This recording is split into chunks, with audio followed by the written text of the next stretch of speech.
Hello जी, कौन बोल रहे हैं? मैं शेख वसीम ਦਾ ਪੁੱਤਰ ਆ ਜੀ ਲਾਹੌਰ ਤੋਂ। हाँ जी वीर जी, दसो की कम है? ਸਾਡੇ ਪਿੰਡ ਨਾ हाँ की होया ਤੁਹਾਡੇ ਪਿੰਡ ਮੁਰਗੇ ਨੇ ਅੰਡਾ ਦੇ ਦਿੱਤਾ? ਲੋਕੀ ਜਲਦੀ ਸੋ ਜਾਂਦੇ ਨੇ। और तू ये दसने दी कॉल कीती है? वैसे यार तू कल चंगी नहीं की थी। कल शादी ते जाना सी, तू एन टाइम आखिरी तक पुजया है ते रोटी भी खुल गई सी। ਓਏ ਅੱਲਾ ਦਾ ਸ਼ੁਕਰ ਅਦਾ ਕਰ, ਦੋਵੇਂ ਪਹੁੰਚ ਗਏ ਨਾ। यार कल वैसे बिरयानी बड़े मजे नहीं सी आ। ਉਹ ਬਿਰਿਆਨੀ ਦੀ ਗੱਲ ਹੀ ਵੱਖਰੀ ਸੀ। ਮੈਂ ਤੇ 2 ਦਿਨ ਦੀ ਭੁੱਖ ਰੱਖ ਕੇ ਗਿਆ ਸੀ। ਤੇ ਨਾਂ ਵੀ ਤੇ ਵੇਖਣਾ, ਚੌਧਰੀ ਸ਼ਮਸ਼ੇਰ। यार कल मेरा हाथ ना तेरे यार इफ्तिखार ठाकुर दे मुंह ते लग गया। ਏ ਬੇਟਾ ਸ਼ੁਕਰ ਕਰ ਤੇਰਾ ਹੱਥ ਨਹੀਂ ਪਾਟ ਗਿਆ।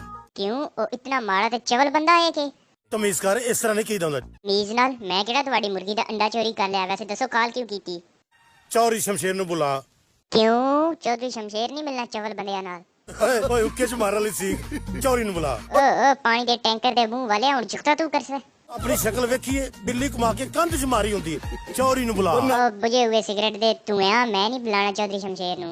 ਚੌਧਰੀ ਸਾਹਿਬ ਮੈਂ ਸਿਰਫ ਰਿਹਾਇਸ਼ ਲੈਣੀ ਹੈ। चल ठीक है, मैं चौधरी नु दस देवागा। Okay bye. हेलो दोस्तों, कैसी लगी वीडियो? उम्मीद करता हूँ कि आपको ये वीडियो पसंद आई होगी।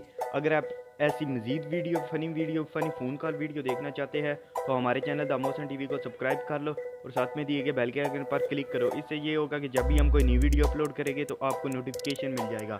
तो दोस्तों, आपको बता दिया जाए कि ये वीडियो सिर्फ़ और सिर्फ इंटरटेनमेंट पर्पज़ के लिए थी। इसमें किसी एक्टर या सिंगर की बुराई नहीं की गई, किसी की बेइज्जती नहीं की गई। तो दोस्तों, अगर आप चाहते हैं कि हम किसी एक्टर या सिंगर के साथ वीडियो बनाएं तो नीचे कमेंट करके हमें बताएं। तो दोस्तों, रखना पे अपना ख्याल, मिलते हैं अपनी अगली वीडियो में।